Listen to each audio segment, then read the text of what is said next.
La historia de Adelis Comenzó con extraños ruidos por la madrugada. Hablamos del año 1960, cuando en el convento Movimientos autónomos de los objetos. Arañazos en las ya no se paredes. profesaba el culto que le diera vida.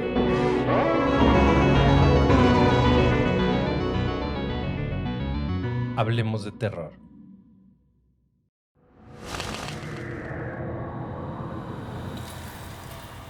Hola terroríficos, ¿cómo les va? Muchas gracias por seguirnos y acompañarnos en cada relato. Sean bienvenidos a este espacio donde tratamos de desconectarnos de la rutina diaria y disfrutar de un relato de terror. Los invito a que se preparen su bebida favorita, se relajen e imaginen que son parte del relato. No olviden que pueden escucharnos en todas las plataformas de podcast y en YouTube. El siguiente es un relato escrito por nuestro amigo Richard. Como siempre, el uso de audífonos es sugerido. Volumen arriba, apagar la luz y disfrutar. Esto es, Hablemos de Terror. Bienvenidos.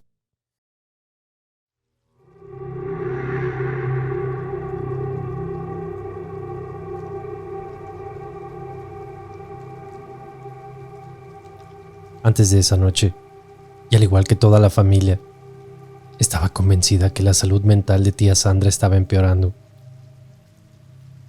Pero aquella noche todo cambió, cuando escandalosamente irrumpió en mi cuarto pidiendo ayuda, completamente enfervorizada, pero también llena de horror, asegurando que su difunto esposo, el carismático tío Eugenio, quien había perdido la vida a raíz de una cruel enfermedad hace poco más de un mes, estaba más vivo que nunca. Había entrado a su cuarto por la ventana, donde solía esperarle o buscarle desde que comenzó con las escalofriantes ideas que había vuelto a la vida. Fue la semana luego del entierro que comenzó con toda esta locura, aseverando que la presencia de su esposo rondaba las afueras por las noches. Recuerdo con exactitud aquel momento, luego de la cena en que salió por aire fresco y a los minutos entró consternada y consumida en la emoción y el llanto por haber visto a su esposo a unos cuantos metros de la casa, parado junto a la arboleda, completamente inmóvil, casi como una aparición celestial. A los días vino una segunda aparición, según nos contó. Esta vez lo había divisado desde la ventana de su cuarto y no tardó en salir de casa gritando en plena noche, creyendo que aquella alucinación fantasmagórica respondería a su llamado. Nos costó casi una hora convencerla de que volviera adentro. No le importó el frío ni la llovizna, deambulando por los alrededores, llegando incluso a internarse algunos metros en el bosque en busca de su amado. Luego de aquel encuentro, comenzó la vigilia. Había noches en que se amanecía en aquella silla junto a la ventana, observando hacia las afueras esperando por su esposo, al punto que se dormía sobre la misma cubierta, tan solo con una ligera frazada. Fue entonces cuando la abuela decidió traerle un médico y obligarla a medicarse para alejar sus aterradoras alucinaciones y lograrse conciliar el sueño. Al principio las pastillas hacían su efecto y hubo noches de tranquilidad, pero ya luego pareció olvidarlas o engañarnos de que se las tomaba. Era casi noche por medio en que desvelaba a todos en casa con sus apariciones. Así lidiamos con ella, incrédulos hasta aquella noche en que irrumpió en mi cuarto y todo tomó un giro siniestro. Las visiones fantasmagóricas de la tía siempre habían sido en las afueras de la casa, donde veía a su difunto esposo deambulando como un muerto viviente por los alrededores. Pero ahora fue diferente, y toda esta historia se transformó en horror, pues llegó hasta mi cama totalmente entumecida, y podría jurar que su camisola estaba humedecida. Pero aquello no era lo más escalofriante, sino lo era lo que traía consigo pegado a su cuerpo. Sus manos estaban llenas de un lodo putrefacto, algo completamente maloliente y nauseabundo, y sobre sus mejillas se marcaban unos dedos largos de igual pestilencia que marcaban su blanca piel. Era como si alguien le hubiese tomado el rostro con ambas manos, llenas de suciedad.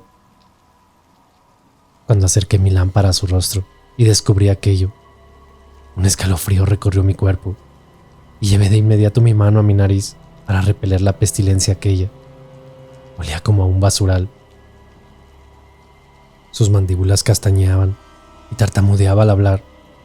Le costaba hilvanar palabras que se atragantaban en su boca y en su traposa lengua, mientras me observaba con ojos enormes, llenos de pavor. Era como si hubiera visto al mismísimo diablo. Luego de algunos segundos, me tomó por los brazos y pudo expresar el horror que traía, lo que sus ojos habían presenciado. Eugenio está... Apuntaba con su dedo tembloroso hacia su cuarto, sin quitarme los ojos de encima. Está en mi cuarto. Lo he tocado y me ha tocado el rostro, dijo mientras cambiaba su mirada hacia sus manos enmugrecidas y sonreía tenuemente, como intentando expresar cierta felicidad detrás del horror que llevaba consigo. El escándalo despertó al resto, quienes poco a poco se hicieron presentes en el cuarto y se ponían al corriente de lo ocurrido, observando asombrados el aspecto de la tía y el maloliente hedor que traía consigo que, sin darnos cuenta, se había impregnado en cosa de minutos por toda la casa. A mí me parecía pestilencia a muerte, a carne en proceso de descomposición, debiendo abrir las ventanas pese al frío reinante. Mamá se dirigió al cuarto de tía Sandra para abrir su ventana, pues parecía que el hedor provenía de ahí. Segundos más tarde, un grito desesperado de horror nos hizo correr tras ella. La ventana estaba completamente abierta y mamá yacía a un costado de la puerta en estado de shock, casi a punto de perder la conciencia. Tan solo escasos segundos antes, había visto al tío Eugenio abandonar el cuarto a través de la ventana, quien volteó en aquel preciso instante en que ella irrumpió en el cuarto, propinándole una mirada con ojos cadavéricos, completamente hundidos, y un cuerpo extremadamente delgado. Según mamá, y de lo poco que pudimos sacarle, la espectral figura del tío llevaba el mismo traje con el que fue metido al cajón, completamente sucio por la tierra y el lodo. Su aspecto era ciertamente el de un cadáver, tan solo con unos cuantos mechones que colgaban de su cráneo. El impacto de aquel encuentro desvaneció al instante a mamá, y por poco la lámpara que cargaba no encendió en llamas los maderos del piso. Era imposible que dos personas tuviesen la misma alucinación, o tal vez sí, y la sugestión nos empezaba a consumir uno a uno. Pero aquella pestilencia en el ambiente no la imaginábamos. Era tan real como la misma impregnada en manos y rostro de tía Sandra. Sin embargo, había algo todavía más siniestro y que terminó por aterrarnos y preocuparnos a todos. En el piso, huellas de pisadas, con lodo. Ellas daban cuenta de que alguien efectivamente había irrumpido en el cuarto. Los tíos Héctor y Raúl, lucerna en mano y armados solo con un hacha, recorrieron todo el perímetro de la casa. Luego, y al no encontrar nada, prosiguieron en los terrenos aledaños en busca del supuesto cadáver andante del tío Eugenio, pero más con la idea de que algún forastero anduviese rondando el pueblo con finalidades de robar lo que pudiera a su paso. Fue luego de casi una hora cuando regresaron gélidos, pero no solo a causa del frío de aquella madrugada, sino también del pavor que les ocasionó el encuentro con una extraña figura humanoide, de andar algo torpe, pero acelerado, que se perdió por el desolado camino de terracería que comienza al final de las casas y que conduce a los sombríos y penumbrosos terrenos del cementerio de este inhóspito pueblo. Fue tío Raúl quien, notando el extraño comportamiento de los perros, siguió sus incesables ladridos, desfilando por la calle principal que conducía hasta las últimas casas del pueblo. Se encontraron entonces de pronto con una silueta humanoide, oscura y agazapada en el piso, en pleno camino de terracería. Parecía estar de rodillas sobre un bulto que al principio no pudieron distinguir por la distancia y la oscuridad. Aquel ser notó su presencia incorporándose rápidamente y dejando a medias lo que estaba haciendo, para huir de inmediato. Sus movimientos eran erráticos, confusos, algo torpes, tropezando en la tierra un par de veces según lo comentado por tío Héctor, quien metros atrás intentó darle caza junto a su hermano.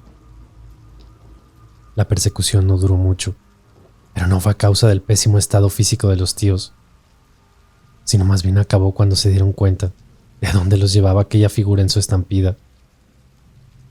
Aquel ser, hombre o muerto viviente, tomó el desolado y espeluznante camino que conduce al cementerio.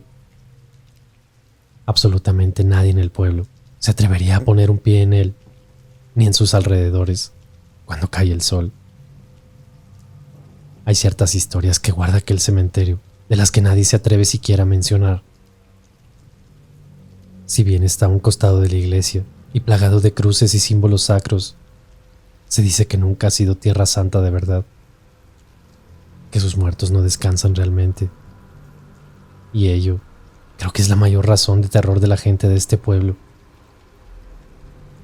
Tío Héctor era el más confundido, luego de aquella aventura nocturna, pues le pareció en momentos que aquel ser que persiguieron era efectivamente nuestro difunto tío Eugenio.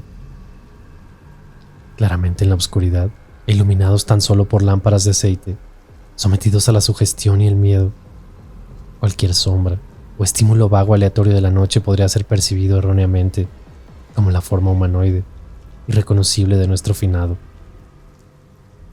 Tío Raúl guardó un silencio extraño, como que en momentos quería apoyar la idea de su hermano, pero las palabras se atragantaban en su lengua traposa. Aún traía la boca reseca y solo se encogía de hombros cuando le preguntábamos qué había visto él, mostrando igual o peor confusión que su hermano. Era un perro. Aquella cosa que se estaba comiendo era un perro, afirmó el tío Raúl, minutos más tarde, luego de beber una jarra de agua que recompuso su voz. En efecto, luego de la persecución, y volviendo tras sus pasos, se toparon con aquello que tenía agazapado el ser aquel. Un pobre perro, destripado y ensangrentado, yacía en medio de la calle. La abuela, como matriarca y de sangre fría, intervino. Nos ordenó revisar bien cada puerta y ventana de la enorme casa, asegurándonos de que estuvieran bien cerradas, y nos mandó a la cama. Ya es tarde. Vuelvan todos a la cama. Mañana al desayuno platicaremos sobre esto. Toda esta locura debe terminar, dijo con autoridad y voz fuerte. Todos permanecíamos aterrados y llenos de incertidumbre. Mis primas más pequeñas eran acurrucadas por su madre. Eran las hijas de tío Eugenio y las más confundidas. Andrea y Catalina, las mayores, permanecían inertes en el sillón, con rostros de espanto al igual que yo, el único varón de los primos, sin entender realmente de qué iba todo este lío de fantasmas o de muertos vivientes. Dormí inquieto y unas horribles pesadillas me desvelaron en un par de ocasiones. A las 7:35 de la mañana no pude seguir durmiendo y desfilé hasta la cocina. Nadie parecía estar en pie aún y hacía un frío que calaba los huesos. Observé hacia las afueras por el ventanal y la espesa niebla parecía estancada aún en el pueblo. La abuela, como era habitual, estaba ya en pie y echaba maderos al fuego para mantener la casa cálida a la espera del resto para desayunar. Ya pasadas las 8:15 horas, lentamente fueron apareciendo el resto de sus habitaciones. No había mucha voluntad aquella mañana. Creo que nadie quería que llegase el momento incómodo de hablar de lo ocurrido anoche. Ya todos en la mesa, mamá y la abuela servían el café y colocaban los panecillos calientes. Los demás sentados no emitían palabra alguna. En sus rostros se notaba que nadie quería tocar el tema, y por largos minutos solo miradas furtivas se cruzaron en la mesa. La última en bajar fue tía Sandra. Su rostro ojeroso daba muestras de no haber pegado un ojo durante la noche. Mamá andaba por las mismas, pero su cara reflejaba aún el espantoso de aquel encuentro. El más mínimo ruido en la casa la exaltaba y miraba constantemente hacia las afueras, como buscando la presencia causante de su pavor. ¿Ya estamos todos?, Fue la voz de la abuela, que rompió el incómodo silencio de aquella mañana. Solo las pequeñas Sofía y Alejandra seguían dormidas. Tampoco deberían sus inocentes oídos escuchar tan escalofriante conversación, sin titubear y directo al grano, como si se tratase de un problema cotidiano. La abuela lanzó sus palabras. Tenemos dos alternativas, querida familia, lo dijo con seguridad, como si hubiese planificado esto durante la noche, mientras daba un sorbete a su café. Todos la mirábamos con atención y silentes. La primera es olvidarnos de lo ocurrido anoche y de todos los acontecimientos de las noches anteriores del último mes que ha venido manifestando y ocasionando Sandra a causa de su pérdida. Propongo en su lugar encender veladoras, levantar un pequeño altar a Eugenio y rezar todos por él, con la esperanza de que encuentre prontamente su camino al más allá. También, Sandra, deberás de dejar de ir a visitar su tumba a diario. El que derrames tu dolor casi a diario frente a su féretro tal vez esté impidiendo que su alma tome el camino que le corresponde. Quizás eres tú la razón de que no pueda descansar en paz y su alma en pena deambule por la casa. Tía Sandra se echó a llorar ante las duras palabras de la abuela y mamá la consoló, mientras el resto nos mirábamos silentes. Estábamos acostumbrados a la rudeza de la abuela. Solo tío Raúl, su hijo mayor, se atrevió a desafiarla. No seas tan cruel, madre. Acaba de perder a su esposo. Ten un poco de consideración con tu hija. La abuela levantó la mirada hacia él y golpeó la taza sobre el platillo con más fuerza de lo habitual. Luego de unos segundos, lanzó la segunda alternativa para solucionar las extrañas y fantasmales apariciones o alucinaciones del tío Eugenio. Pero esta fue aún más dura y cruel que la primera. Bueno, si no les gusta la primera, pidamos permiso en la iglesia para exhumar el cuerpo de Eugenio. Así se convencen todos de una buena vez que sus restos siguen ahí y que no anda deambulando por el pueblo.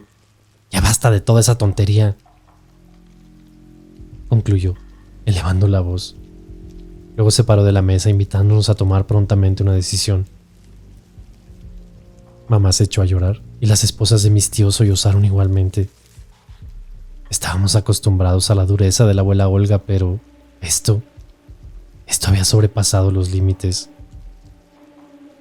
Lo que no sabíamos aún era que detrás de aquella cruel alternativa planteada por la abuela había algo todavía más siniestro, que tenía su razón de ser u origen en aquellas historias que se callan del cementerio. Aquella idea no tenía solo la finalidad de tranquilizar a los nuestros, sino también al pueblo entero. Asegurarse de que ciertos sucesos que aterraron este lugar no hayan vuelto. Aquella frase que lanzó la abuela al retirarse de la mesa fue el indicio más claro de aquello, pero nadie lo entendería en ese momento.